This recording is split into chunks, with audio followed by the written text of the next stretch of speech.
5 তারিখ দুপুরের পর থেকে তো দায়টা অন্যের কাছে চলে যাবে। তাহলে সেই মৃত্যুগুলোর দায় কার? হ্যাঁ? যদি 5 তারিখের পরে মৃত্যু হয়ে থাকে। তো সেইটা সেইটা কিন্তু অর্ধেকেরও বেশি। এবং সেইখানে আ একটা বড় জিনিস আছে যে এগুলো বেশিরভাগই ঘটেছে আ আগুন লাগাতে গিয়ে। একটা জায়গায় হয়তো আগুন লাগাতে গেছে। সেই আগুন লাগানোর পরে সেইখানেই আ নিজেদের আগুনে নিজেরাই মারা গেছে। এরকম ঘটনাও আছে। হ্যাঁ? আচ্ছা। তারপরে হামলা করতে গিয়ে আ তখন পুলিশের গুলিতে মারা গেছে বা আ অন্য ও দুষ্কৃতীর গুলিতে মারা গেছে, এরকম আছে। আবার মবের মধ্যে ও ও তখন তো প্রচুর দাঙ্গা হয়েছে, মব হয়েছে। সে মবে মারা গেছে, সেটাও হয়েছে। তো আমাদের ১ম এই এই যে অসংগঠিত আসলে আমাদের চোখে ধরা পড়েছিল, সেই ১৪০০ সংখ্যার ক্ষেত্রে, সেটা হচ্ছে ১৫ই আগস্ট পর্যন্ত কেন নেওয়া হলো বা ৮ই আগস্ট পর্যন্ত কেন নেওয়া হলো এই এ বিষয়টাকে। এটা তো ৫ আগস্ট পর্যন্ত তদন্ত হবে। তো সেটা ৮ আগস্ট বা ১৫ই আগস্ট পর্যন্ত কেন নেওয়া হয়েছে? সেখানেই তো আসলে মূল বিষয়টা লুকিয়ে আছে। কারণ হচ্ছে যে যারা এটি তালিকাভুক্ত করেছে বা তথ্য সরবরাহ করেছে জাতিসংঘকে, তারা খুব ভালো করেই জানতো যে ৫ তারিখ থেকে ১৫ই আগস্ট ব্যাপক মৃত্যু ঘটেছে বাংলাদেশে। জানমালের দায়িত্ব যারা নিয়েছেন, তাদের দায়িত্ব নেওয়ার পরে এত ব্যাপক হারে দাঙ্গা হলো কেন? আ মব হলো কেন? এবং এত ভয়াবহ মৃত্যু হলো কেন? এটার মধ্যে কিন্তু আরো অনেক মৃত্যু ঘটেছে। সেগুলো কিন্তু অন্তর্ভুক্ত হয়নি। শনাক্ত না করেই আমি একটা সংখ্যা বলে দিলাম। বা শনাক্ত না করেই আমি বলে দিলাম যে এত হাজার। হ্যাঁ? এবং ও দেখো যে নানান সময়ে নানান সংখ্যা এসছে। ১ম এ বলা হলো ২,০০০, তারপরে সরকারের পক্ষ থেকে বলা হলো একদম ইউনূস সাহেবের মুখ থেকে বলা হলো ২,০০০। হ্যাঁ? তারপরে এই আন্দোলনের নেতা ছিল নাহিদ বা আসিফ। এরা বিভিন্ন সময়ে ২,৫০০, ২,০০০ এরকম সংখ্যা বলেছে। জাতিসংঘ বলল ১৪০০। হুম? আবার তালিকায় গিয়ে আমরা দেখলাম ৮৩৪। এই পুরো ব্যাপারটাই কিন্তু একটা পলিটিক্যাল বিষয়। বাংলাদেশে ২০২৪-এর জুলাই আগস্টের সহিংসতায় আন্দোলনে কতজন নিহত হয়েছিলেন সে বিষয়ে এখন পর্যন্ত কোনো পূর্ণাঙ্গ তালিকা না ইউনূস সরকার না তারেক রহমান সরকার প্রকাশ করতে পেরেছেন। ইউনূস সরকার সর্বশেষ স্বাস্থ্য মন্ত্রণালয়ের বরাতে এমন একটা গেজেট পাশ করিয়ে যান যেখানে ৮৩৪ জন জুলাই শহীদের তালিকা প্রকাশিত হয়েছিল। কিন্তু পরপরেই সংবাদ মাধ্যমে খবর প্রকাশিত হতে থাকে যে সেখানে যেমন বজ্রপাতে মৃত্যুর ঘটনায় মৃতের নাম ঢুকে গেছে পারিবারিক সহিংসতায় নিহত ব্যক্তির কিংবা সড়ক দুর্ঘটনায় অথবা স্ট্রোকে নিহত ব্যক্তিরও। এরকম একটা পরিস্থিতিতে বিএনপি সরকার এখন দাবি করছে যে ৮৩৪ জনই শুধু নয়, তালিকার নাম আরো বাড়তে পারে এবং সর্বশেষ তারা এখন পর্যন্ত ৮৪৩ জনের নাম দিয়েছে। শেখ হাসিনার যখন মৃত্যুদণ্ড হয়ে গেছে ১৪০০ জনের হত্যাকাণ্ডের দায়ে, তখন ৮৩৪ জনের বেশি বা এখন ৮৪৩ জনের বেশি তালিকা কেন সরকার প্রকাশ করতে পারছে না, এটা নিয়ে যেমন প্রশ্ন আছে, তালিকায় এত সব ভুলভাল নাম কি করে প্রকাশ পেল তা নিয়েও আলোচনা ছিল। এরই মধ্যে ভারতীয় অনলাইন সংবাদ মাধ্যম নর্থ ইস্ট নিউজ তারা একটা ধারাবাহিক প্রতিবেদন ছাপছে, যেই প্রতিবেদনে চাঞ্চল্যকর সব তথ্য বেরিয়ে আসছে এবং জানা যাচ্ছে নিহতদের তালিকায় স্থান পাওয়া অধিকাংশ ব্যক্তিরই মৃত্যু হয়েছে ৫ই আগস্টের পর। ৫ই আগস্ট শেখ হাসিনার পতনের পর, তার দেশ ছেড়ে চলে যাওয়ার পর এই হত্যাকাণ্ডগুলোকে শেখ হাসিনা বিরোধী আন্দোলনে হত্যা হিসেবে কেন অন্তর্ভুক্ত করা হচ্ছে সেটা তো একটা গুরুতর তথ্যগত এবং আইনগত প্রশ্ন বটে। এ নিয়ে আলোচনায় আমার সঙ্গে যুক্ত হয়েছেন এই অনুসন্ধানী প্রতিবেদনটি যিনি লিখছেন, যিনি ধারাবাহিকভাবে প্রকাশ করছেন, বাংলাদেশের সিনিয়র সাংবাদিক এনায়েত কবির। এনায়েত কবির আমার সঙ্গে যুক্ত হয়েছেন। এনায়েত কবির, আপনাকে স্বাগত জানাই। এনায়েত কবির, প্রথম প্রশ্ন যে খুবই গুরুতর দুটো তথ্য আপনার সিরিজ প্রতিবেদনের, ধারাবাহিক প্রতিবেদনের দুদিনে যদি বলি, একটা হচ্ছে নিহতদের অধিকাংশ ৫ই আগস্টের পর, তারপর গেজেটে একদম সংখ্যা ধরে ধরে আপনারা বের করেছেন যে এরা কোটা আন্দোলনের সঙ্গে এই ব্যক্তিদের কোনো সম্পর্কই ছিল না এই ব্যক্তিদের মৃত্যুর। আর এমনকি রীতিমতো কাজী আরেফ জাসদ নেতা তার হত্যা মামলায় অভিযুক্ত দণ্ডপ্রাপ্ত ব্যক্তি কারাগার থেকে বেরিয়ে এসেছেন এবং তিনি আগুন জ্বালাতে গিয়ে নিহত হয়েছেন, তিনিও ঢুকে পড়েছেন এ নামে, এসবও বের করতে পেরেছেন আপনারা অনুসন্ধানে। এই অনুসন্ধানটি কেন পরিচালনা করলেন, কিভাবে পরিচালনা করলেন? সরকারের গেজেট যেটা প্রকাশিত হয়েছে শুধু সেটা তথ্যানুসন্ধান করে এসব বের করতে কতদিন লাগলো আপনাদের? এই অনুসন্ধান পর্বটি চলেছে প্রায় 10 মাস ধরে, এবং 10 মাস ধরে আমরা খোঁজ খবর নিয়েছি যে এই গেজেট অন্তর্ভুক্ত তালিকায় অন্তর্ভুক্ত যারা রয়েছে তাদের কে কিভাবে তারা তালিকাভুক্ত হলো এবং কারা হলো।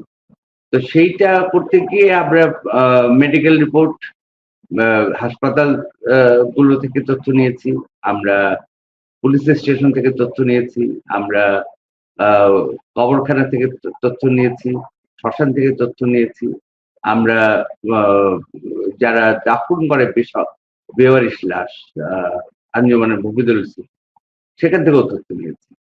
এই সব তথ্য মিলিয়ে এবং সংবাদপত্রে প্রকাশিত এবং গণমাধ্যমে প্রকাশিত নানান সংবাদ থেকে প্রাপ্ত তথ্য সব মিলিয়ে আমরা একটা প্রতিবেদন দাঁড় করিয়েছি। প্রায় 600-র উপরে আমরা ইন্ডিভিজুয়ালি ট্র্যাক করার চেষ্টা করেছি এবং সেটা করতে পেরেছি। এখনো কাজটা অব্যাহত আছে। আপনারা এই প্রতিবেদন অনুসন্ধানটি কারা মিলে করেছেন? সেখানে আপনি লিখেছেন যে একটা দল আপনারা তৈরি করেছিলেন, কিছু ফ্রিল্যান্স জার্নালিস্ট এবং আইন শৃঙ্খলা রক্ষাকারী বাহিনী, পুলিশ বাহিনীর সদস্যদের মিলে, এবং আপনারা নাম প্রকাশ করেন নাই, মানে আপনার নাম প্রকাশিত, কারা কারা মিলে এই অনুসন্ধানী দল। এই অনুসন্ধানটি আপনারা যে পরিচালনা করলেন, এর যে ফাইন্ডিং, যে খবর বেরিয়ে এলো, সেটা আপনাদেরকে ভারতের সংবাদ মাধ্যমে কেন প্রকাশ করতে হচ্ছে? ভারতের সংবাদপত্র বলে নয়, বিষয়টি হচ্ছে যে আমি তো নর্থ ইস্ট নিউজেই নিয়মিত লিখছি বেশ কয়েক মাস ধরেই।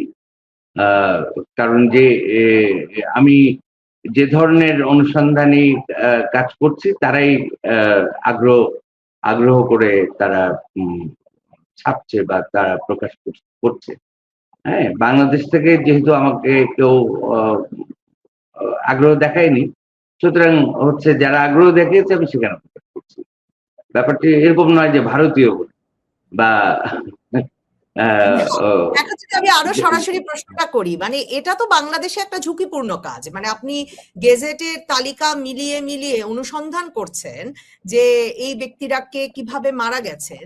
এই ঝুঁকিপূর্ণ কাজটা আপনারা করছেন, তখন আপনারা কোনো বাধার সম্মুখীন হলেন কিনা, আপনাদেরকে গোপনে করতে হলো কিনা? আর সত্যিকার অর্থে বাংলাদেশে এই খবরটা ছাপবার মতো পরিস্থিতি নাই বলেই আপনাদেরকে ভারতীয় সংবাদ মাধ্যমেও যেতে হলো কিনা? কারণ আপনারা তো লিস্টের একদম নাম ধরে ধরে বলেছেন যে দেখেছেন আপনারা সিরিয়াল নম্বর 1 থেকে 24 এরা সকলেই মারা গেছেন কোটা আন্দোলনের সঙ্গে একেবারেই অসম্পর্কিত কোনো না কোনো ঘটনায়। 25 থেকে 100 এই 76 জন মারা গেছেন সবাই হয় 5ই আগস্ট না হলে 5ই আগস্টের পরে। এভাবে আপনারা একদম 101 থেকে 358 মৃত্যুতে কি কি সমস্যা, তারা মারা গেছেন পুলিশ স্টেশনের সামনে কাজেই হামলা করতে গিয়ে বা ওই হামলা প্রতিরোধে পুলিশের গান ফায়ারে কিনা বা আইডেন্টিফাইড স্নাইপারে কিনা সেসব নিয়ে প্রশ্ন তুলেছেন। 359 থেকে 370 এরা সকলেই পুলিশ স্টেশনে হামলা করতে গিয়ে পুলিশের প্রতিরোধের মুখে নিহত হয়েছেন, এসবও আপনারা লিখেছেন। একেবারে নাম ধরে ধরে মানে এই অনুসন্ধান করার পেছন মানে বিষয়টা একটা বাধা হওয়ার কথা। সেটা আমাদের কিছু কৌশল ছিল। তুমি জানো যে সাংবাদিকদের কিছু কৌশল থাকে, সেই কৌশল আমরা অবলম্বন করি, আমরা বিভিন্ন সোর্স ব্যবহার করি। হ্যাঁ, তো যে টিমটা কাজ করেছে আসলে নাম প্রকাশ করতে চাচ্ছি না, ব্যক্তি যারা কাজ করেছে তাদের নাম প্রকাশ করতে চাচ্ছি না, কিন্তু আমরা একটা টিমটার একটা নাম দিয়েছি এবং সেই টিমটার কথা তো আমি বলেছি প্রতিবেদনে। এখানে একটা গুরুতর ব্যাপার আছে যে আমরা ৩৭০ জনের এখন পর্যন্ত ইয়ে পেয়েছি যারা জুলাইয়ের যে কোটা আন্দোলন, সেই কোটা আন্দোলনের সাথে তাদের কোনো সম্পর্কই ছিল। এখানে কিন্তু গেজেটভুক্ত কারা হতে পারবে বা এই যে জুলাই শহীদ যাদেরকে বলা হলো, সেখানে কিন্তু একটা সংজ্ঞা আছে যে ৫ই আগস্ট পর্যন্ত রাষ্ট্রীয় বাহিনীর সরাসরি গুলিতে বা হামলায় যারা নিহত হয়েছে ৫ই আগস্ট পর্যন্ত। হ্যাঁ, তো স্বাভাবিকভাবেই আমরা সেই ৫ তারিখ পর্যন্ত তালিকাভুক্ত কারা হয়েছেন সেইটা প্রথমে বের করার চেষ্টা করেছি। তারপরে ৫ তারিখের পরে যারা অন্তর্ভুক্ত হয়েছে ৫ তারিখে, মানে ৫ তারিখ বা ৫ তারিখের পরে প্রায় সেপ্টেম্বর অক্টোবর পর্যন্ত, তো তারা কিভাবে মারা গেল বা তাদের কেন এই গেজেটভুক্ত করা হলো, সেইটা করতে গিয়ে আমরা দেখেছি যে আসলে প্রথমেই যেটা করা হয়েছিল যে দুটো শব্দ কিন্তু ঘুরে ফিরে এসছে না কাহিনী হিসেবে, একটা হচ্ছে গণহত্যা আর একটা হচ্ছে গণকবর। তো গণকবরের অস্তিত্ব আমরা আসলে পাইনি। আর গণহত্যার ডেফিনেশন তো জাতিসংঘের ডেফিনেশন আছে, সেই ডেফিনেশনের মধ্যে পড়ে না এটা, যে মানে নির্দিষ্ট কোনো গোষ্ঠী, জাতি বা সংগঠন নির্মূল করার চেষ্টা করা হয়েছে হত্যা করে, এরকম কোনো ঘটনা তো হয়। তো এইখানে আমরা যে ৩৭০ জনকে পেলাম যে আন্দোলনের সাথে কোনো সম্পর্কই ছিল না, এবং সড়ক দুর্ঘটনায় মারা গেছে সে কেন এখানে অন্তর্ভুক্ত হবে, বা মদ্যপানে মারা গেছে সে কেন অন্তর্ভুক্ত হবে, এই বিষয়গুলো তো গুরুতর প্রশ্ন। তো এইখানে আমাদের প্রথম ব্যাপারটা ছিল যে ১৪০০ জন মারা গেছে জুলাই আন্দোলনে, এরকম একটা বিষয় জাতিসংঘ তরফ থেকে এসছে, জাতিসংঘের যে তদন্ত দল বাংলাদেশে এসেছিল। তো আমরা পরে যেটা জানতে পারি সেটা হচ্ছে যে আইসিটির যে প্রসিকিউশন টিম ছিল, চিফ প্রসিকিউটর তাজুল ইসলামের নেতৃত্বে, তারাই একটা গল্প সাজায়, এবং সেই গল্পটাতে আসলে সংখ্যা একটা বড় ব্যাপার ছিল, যে কারা কি এইটা বিষয় নয়, বিষয় হচ্ছে সংখ্যা। তো এখানে ১৪০০ জন, এই ১৪০০ জনের পরে সেই ১৪০০ জনকে তো প্রুভ করতে পারছে না, তারপরে ৮৩৪ জন, সেই ৮৩৪ জনকেই এখন প্রশ্নের সম্মুখীন হয়ে গেছে আসলে এই তালিকাটাও। কারণটা হলো যে এই যে ৩৭০ জনের আসলে কোনো সম্পৃক্ততা নেই এই আন্দোলনের সঙ্গে। আর ৫ তারিখের পরে এই অর্ধেক প্রায় গেজেটভুক্ত অর্ধেকই প্রায় হচ্ছে ৫ তারিখের পরে কোনো না কোনো ভাবে মারা গেছে। তো এখানে এমনও আছে ৬০০ জনেরটা এখন পর্যন্ত ভালো করে যাচাই করতে পেরেছেন, সেই ৬০০ জনের মধ্যেই এই মানে বিপুল সংখ্যক মানুষকে দেখা যাচ্ছে যে কোটা আন্দোলনে মৃত্যু নয়, অন্যভাবে মৃত্যু এবং ৫ই আগস্টের পরে মৃত্যু। একদম একদম তাই, একদম তাই। এবং এই ১৪০০ জনের গল্পটা তো পুরোটাই গল্প। নাম তালিকা কোনো কিছুই বোধহয় জাতিসংঘের হাতে যেগুলো তুলে দেওয়া হয়েছিল, সেখানে নানান ধরনের অস্পষ্টতা এবং ইয়ে আছে, এবং জাতিসংঘের মতো একটা অর্গানাইজেশন, তাদের মানবাধিকার অর্গান যেটা, তারা তো এই প্রবেটা করেছিল ফরকার তুর্কের অধীনে যেটা। তো সেখানে এইরকম গুরুতর একটা বিষয় নিয়ে তারা কেন করলো। দ্বিতীয়ত হচ্ছে যে এই যে আমরা যে স্থানীয়ভাবে এটা করার চেষ্টা করছি, আসলে তো এটা হওয়া উচিত ছিল যে মানে এত বড় একটা ঘটনা যদি ঘটে, তাহলে আন্তর্জাতিক সম্প্রদায় বা এই যে বর্ডারলেস জার্নালিস্ট যারা কাজ করেন, তারা এসে এই অনুসন্ধানটা করলেন না কেন, সেগুলি আমাদের কাছে কিন্তু খুব বিস্ময়কর লাগে। যে মানে একটা তথ্য, একটা অসত্য প্রচারণা আছে, সেই প্রচারণাটা কেন মানে অনুসন্ধান করে সঠিক তথ্যের একটা প্রকাশ হচ্ছে না, বা একটা নির্বাচন হলো, সেই নির্বাচনের পরে একটি রাজনৈতিক সরকার এলো, তারাই বা অন্তর্বর্তী সরকারের এই তালিকা যেগুলো অসঙ্গতিপূর্ণ, সেইটাকে তারা নতুন করে পরীক্ষা নিরীক্ষা করে দেখছে না কেন? না মানে 1400 সংখ্যাটা কোথা থেকে এলো সেটা কি আপনারা বের করতে পেরেছেন কিনা? আর আপনি 1400 কিনা আন্তর্জাতিক অপরাধ ট্রাইব্যুনালের নতুন চিফ প্রসিকিউটর কিন্তু বলেছেন যে সংখ্যা আরো বাড়বে, কারণ উনিও গণকবরের কথা বলছেন। উনি বলছেন অনেক লাশ নাকি নদীতে ভাসিয়ে দেওয়া হয়েছিল, যদিও নদীতে ভাসা লাশের সংখ্যা গত কমাসে রেকর্ড ছুঁয়েছে, বাংলাদেশের মানবাধিকার সংস্থাগুলোই সেটা বলছে, কিন্তু আন্তর্জাতিক অপরাধ ট্রাইব্যুনালের চিফ প্রসিকিউটরের কথায় পরিষ্কার যে তারাও সংখ্যা বাড়াতে চান এবং বিএনপি সরকার সংখ্যা বাড়াচ্ছে। তো এই যে মানে সংখ্যা বাড়ানোর যে প্রশ্নটি এত সহজে যে বেরিয়ে আসছে যে বাংলাদেশের পত্র পত্রিকা পেয়েছে, আপনারা পাচ্ছেন যে মানে বাজ পড়ে মৃত্যু, মদ পানে মৃত্যু, সবাই ঢুকে পড়েছেন, মানে এই ঘটনাটা ঘটতে দিচ্ছে কেন সরকার?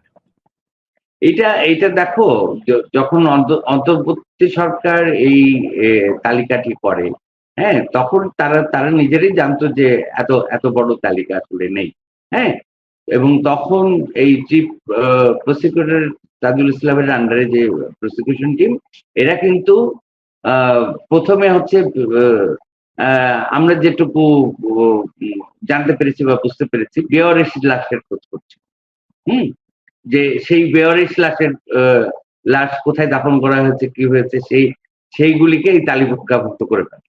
তো এত সংখ্যায় বেওয়ারিশ লাশ আসা উচিত ছিল না। এগুলো পরবর্তী ধাপে যে পর্বগুলি আসবে সেগুলোতে তোমরা জানতে পারবে।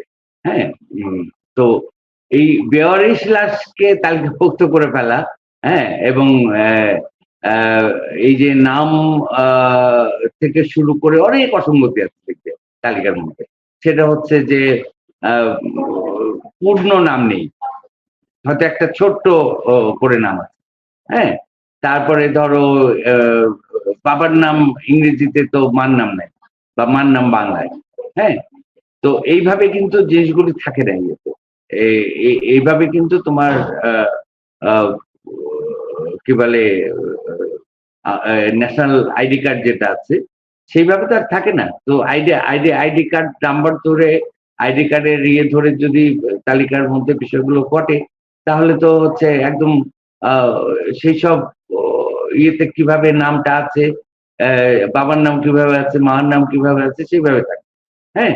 এবং সেটা মিলবে যে ডেথ সার্টিফিকেটের সঙ্গে, আবার হচ্ছে তুমি ডেথ সার্টিফিকেট ছাড়া তো কাউকে কোথাও কবর দিতে পারবে না, হ্যাঁ। তো সেই কবরটা কোথায় দেওয়া হলো, কিভাবে দেওয়া হলো? আচ্ছা, যদি ডেথ সার্টিফিকেট ছাড়াই কবর দেওয়া হয়ে থাকে, তাহলে তো সেখানে হচ্ছে ডিএনএ টেস্ট করেও সেটা উদ্ধার করতে পারলে, হ্যাঁ। এইরকম অনেক অসঙ্গতি আছে। এগুলো কিন্তু আমরা খুব প্রফেশনালি করার চেষ্টা করেছি, যে একটি তথ্যের সাথে আরেকটি তথ্য মিলিয়ে, আরেকটি তথ্যের সাথে আরেকটি তথ্য পাওয়া যায় কিনা, হ্যাঁ, এইভাবে মিলিয়ে দেখেছি যে এখানে অসঙ্গতিতে ভরা। মানে একটা বড় যে অসঙ্গতির কথা আপনারা তুলে ধরতে চেয়েছেন সেটা হচ্ছে মৃত্যুর অধিকাংশ মানে 600 জনের একটা বড় অংশ আপনারা দেখছেন 5ই আগস্ট বা তার পরে ঘটেছে। তাহলে 5ই আগস্ট বা তার পরের মৃত্যুকে জাতিসংঘ বা বাংলাদেশের আদালত সেজন্য শেখ হাসিনাকে দায়ী করা যায় কিনা বা আওয়ামী লীগকে দায়ী করা যায় কিনা, এমনকি ওই যে থানা পোড়াতে গিয়ে বা মানে বিভিন্ন আওয়ামী লীগ নেতার বাড়ি পোড়াতে গিয়ে যে সব অগ্নিকাণ্ড ঘটেছে সেগুলোর মৃত্যু যদি এখানে অন্তর্ভুক্ত করা হয়, এটার কোনো আইনি ভিত্তি থাকে কিনা? সেই প্রশ্নটাই তো আমরা তুলছি, যে থানায় আক্রমণ করে সেখানে হামলা করতে গিয়ে যারা নিহত হলো, বা বিজিবির গাড়িতে আক্রমণ করতে গিয়ে যারা নিহত হলো, বা আনসারের গাড়িতে গিয়ে যারা হামলা করতে গিয়ে নিহত হলো, তারা কোন ডেফিনেশনে এই তালিকায় ঢুকলো? আর 5 তারিখের পরে তো এই তালিকায় তাদের সংখ্যা অনুযায়ী এই তালিকা ভুক্ত হওয়ার কথা না। 5 তারিখের পরে বা 5 তারিখ দুপুরের পর থেকে যদি বলি আমরা, 5 তারিখ দুপুরের পর থেকে তো দায়টা অন্যের কাছে চলে যাবে। তাহলে সেই মৃত্যুগুলোর দায় কার? হ্যাঁ, যদি 5 তারিখের পরে মৃত্যু হয়ে থাকে, তো সেইটা কিন্তু অর্ধেকেরও বেশি। এবং সেইখানে একটা বড় জিনিস আছে যে এগুলো বেশিরভাগই ঘটেছে আহ আগুন লাগাতে গিয়ে। একটা জায়গায় হয়তো আগুন লাগাতে গেছে, সেই আগুন লাগানোর পরে সেইখানেই আহ নিজেদের আগুনে নিজেরাই মারা গেছে, এরকম ঘটনাও আছে। হ্যাঁ, আচ্ছা, তারপরে হামলা করতে গিয়ে তখন পুলিশের গুলিতে মারা গেছে, বা অন্য দুষ্কৃতীর গুলিতে মারা গেছে, এরকম আছে। আবার মবের মধ্যে তখন তো প্রচুর দাঙ্গা হয়েছে, মব হয়েছে, সে মবে মারা গেছে, সেটাও হয়েছে। তো আমাদের প্রথমেই এই যে অসংগঠিত আসলে আমাদের চোখে ধরা পড়েছিল সেই 1400 সংখ্যার ক্ষেত্রে, সেটা হচ্ছে 15ই আগস্ট পর্যন্ত কেন না হলো, বা 8ই আগস্ট পর্যন্ত কেন না হলো এই বিষয়টাকে। এটা তো 5 আগস্ট পর্যন্ত তদন্ত হবে, তো সেটা 8 আগস্ট বা 15ই আগস্ট পর্যন্ত কেন নেওয়া হয়েছে? সেখানেই তো আসলে মূল বিষয়টা লুকিয়ে আছে। কারণ হচ্ছে যে যারা এটি তালিকাভুক্ত করেছে বা তথ্য সরবরাহ করেছে জাতিসংঘকে, তারা খুব ভালো করেই জানতো যে 5 তারিখ থেকে 15ই আগস্ট ব্যাপক মৃত্যু ঘটেছে বাংলাদেশে। এবং সেটির আসলে কোনো ইয়ে ছাড়াই তারা সেই তথ্যগুলি এখানে ইনক্লুড করে দিতে পারবে।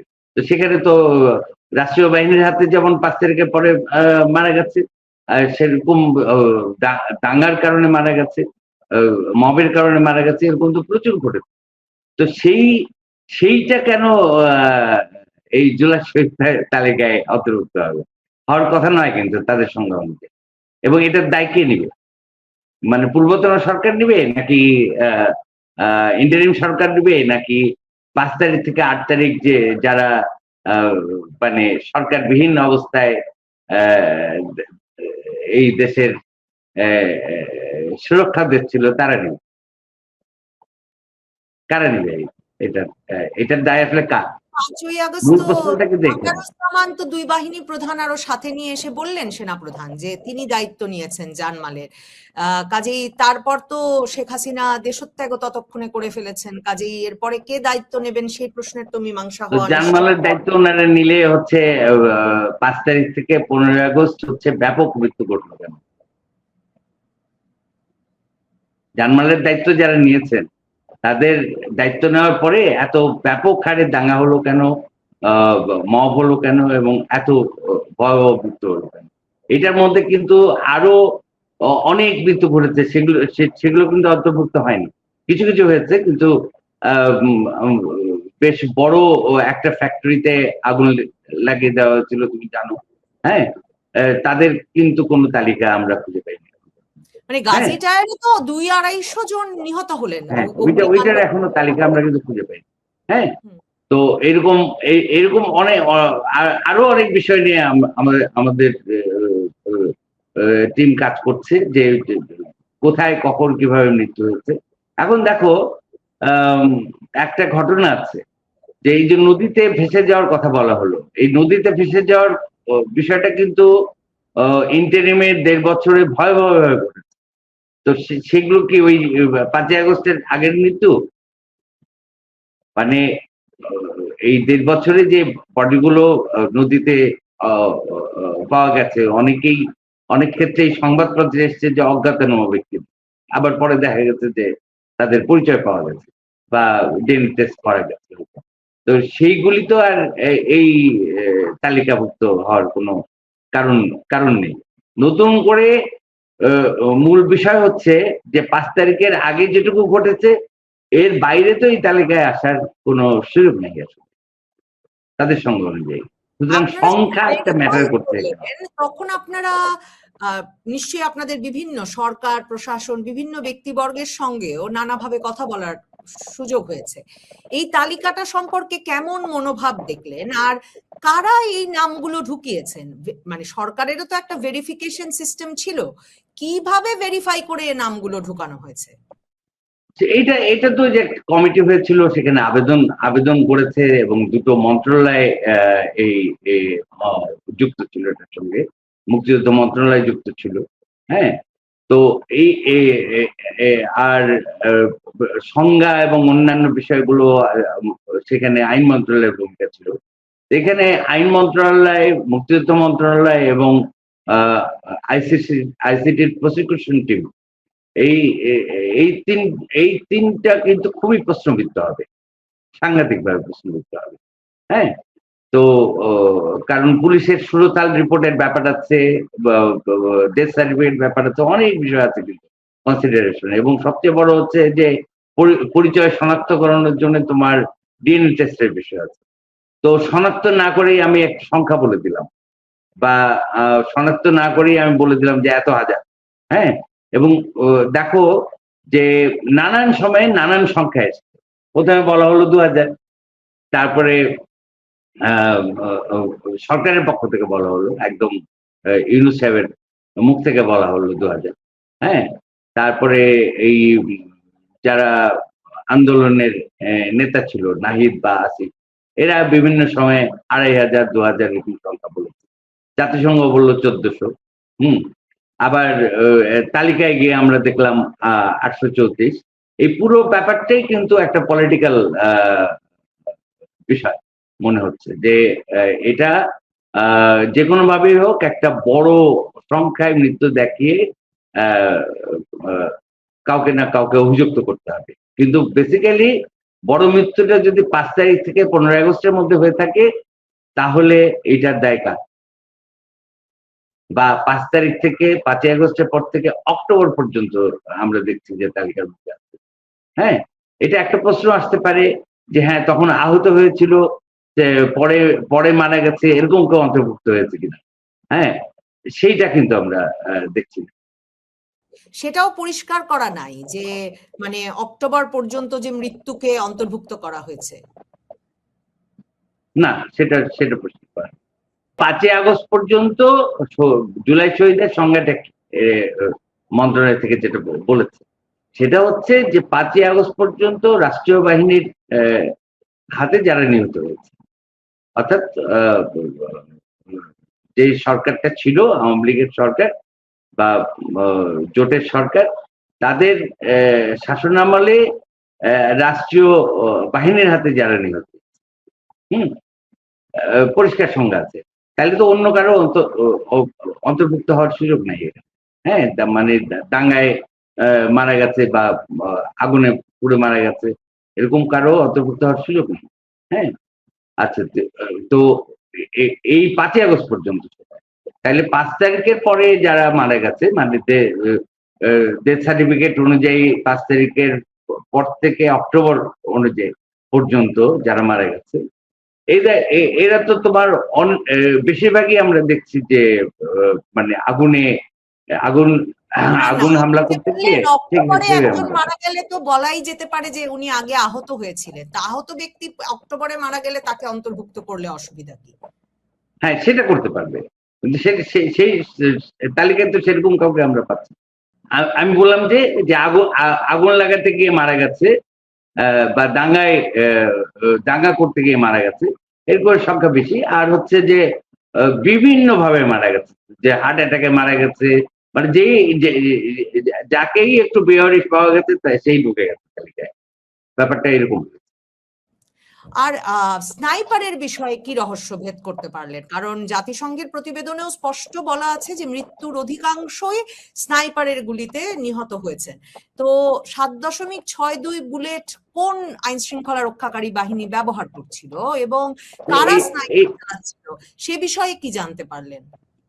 এইটা তো রেজিম চেঞ্জ নিয়ে যে আমি আরেকটা সিরিজ প্রতিবেদন করেছিলাম, সেখানে তো পরিষ্কার কিছু তথ্য ছিল। হ্যাঁ, যে এটা কারা এবং কে। হ্যাঁ, এই স্নাইপারদের বেশিরভাগই যে বিদ্বেষী বিচ্ছিন্নতাবাদী ছিল এবং কি বলে সরকারি বাহিনীর মধ্যে থেকে কেউ ছিল না, এবং এটা যে সেনাবাহিনীর আর্টিলারির কেউ কেউ জড়িত ছিল বিষয়টার সঙ্গে, এবং অবসরপ্রাপ্ত সেনা কর্মকর্তাদের একটা বিশাল অংশ জড়িত ছিল, সেটা তো ওই রেজিম চেঞ্জ প্রতিবেদনে আমরা খুব পরিষ্কার করে বলেছি। তার মানে আপনাদের অনুসন্ধান এবং ব্রিগেডিয়ার সাখাওয়াত যেটা বলেছিলেন যে বিদেশি মানে স্নাইপার যারা চালাচ্ছিলেন তারা বিদেশি, তাকে দেখে মনে হয়েছে, তার কাছে এমন ছবি ভিডিও ছিল এবং তাদের পোশাকেও সেটা তার মনে হয়েছে, যেটা তিনি অন্তর্বর্তীকালীন সরকার ছাড়বার পর একটা টেলিভিশন চ্যানেলের সঙ্গে সাক্ষাৎকারে বললেন। মানে আপনারাও অনুসন্ধানে পেয়েছেন যে এরা বিদেশি বটে। হ্যাঁ, ওই সময় তো আমরা পেয়েছিলাম যে গোয়েন্দা সংস্থার বিভিন্ন রিপোর্ট, যেগুলো আমরা এক্সেস করতে পেরেছিলাম, হ্যাঁ, সেখানে তো আমরা তাই পেয়েছিলাম। হ্যাঁ, এবং এইটার সঙ্গে সাখাওয়াত সাহেব যেমন বলেছিলেন যে পুলিশের সম্পর্ক ছিল না। হ্যাঁ, আমরা তো প্রচুর ভিডিও পেয়েছি, প্রচুর অন্যান্য ইয়েতে দেখেছি যে এটা রাষ্ট্রীয় বাহিনীর কেউ নয়, হ্যাঁ, বেসরকারি কেউ বা বিরাষ্ট্রীয় কেউ এটা ইয়ে করছে। এবং আমরা আরেকটা বিষয় নিয়ে খুবই উৎকণ্ঠিত, কারণ আমি ব্যক্তিগতভাবে উৎকণ্ঠিত, যে প্রচুর অস্ত্র আমাদের রাষ্ট্রীয় বাহিনী ছাড়াও অন্যান্যদের হাতে আছে, যেটি এখনো উদ্ধার হয়নি। এটি নিয়ে আমি খুবই উৎকণ্ঠিত। এই অস্ত্রগুলো কিন্তু উদ্ধার হয়নি। আবার আপনাদের এই অনুসন্ধানী প্রতিবেদনের প্রথম পর্বে আপনারা যেটা লিখেছেন যে একজন জাসদ নেতা কাজী আরেফের হত্যাকাণ্ডের সঙ্গে জড়িত দণ্ডপ্রাপ্ত ব্যক্তি তিনি বেরিয়ে এসেছেন, তিনি বেরিয়ে এসে 5ই আগস্টের পর পুলিশ স্টেশনে গেছেন এবং সেখানে হামলার সময় নিহত হয়েছেন, এবং তাকে আবার ভিন্ন নামে এই তালিকায় অন্তর্ভুক্ত করা হয়েছে, জুলাই শহীদ তালিকায়। তার মানে এরকম দণ্ডপ্রাপ্ত অনেক ব্যক্তিও তো ঘুরে বেড়াচ্ছেন, সেটাও তো সত্যি। মানে সেই 2024-এর আগস্টে তো জেল ভেঙেই বেরিয়ে এসেছেন অনেকে। হ্যাঁ, তো 5 আগস্টের সবচেয়ে বড় ঘটনাই তো হচ্ছে নরসিংদী কারাগার, না? সেখান থেকে যারা বেরিয়ে এলো, ঘটে গেল সেটা নরসিংদী। হ্যাঁ, এবং সেখানে তো প্রচুর মৃত্যুর ঘটনা ঘটেছিল, প্রচুর মৃত্যুর ঘটনা ঘটেছিল, এবং সেখানেও হামলার ঘটনা ঘটেছিল, আগুন দেওয়ার ঘটনা ঘটেছিল। হ্যাঁ, সেখান থেকেও অনেকে এই তালিকায় ঢুকে পড়েছে। তো এই যে কয়েকশো একদম জঙ্গি অভিযোগে অপরাধে অভিযুক্ত কয়েকশো আসামি যে ওখান থেকে বেরিয়ে গেল একদম কারাদণ্ডপ্রাপ্ত, হ্যাঁ, তাদের কাউকে কাউকে আবার ইয়ে করতে পেরেছে, কিন্তু বেশিরভাগই তো তাদেরকে এখনো আত্মসমর্পণ করাতে পারেনি তখন যারা বেরিয়ে গিয়েছিল।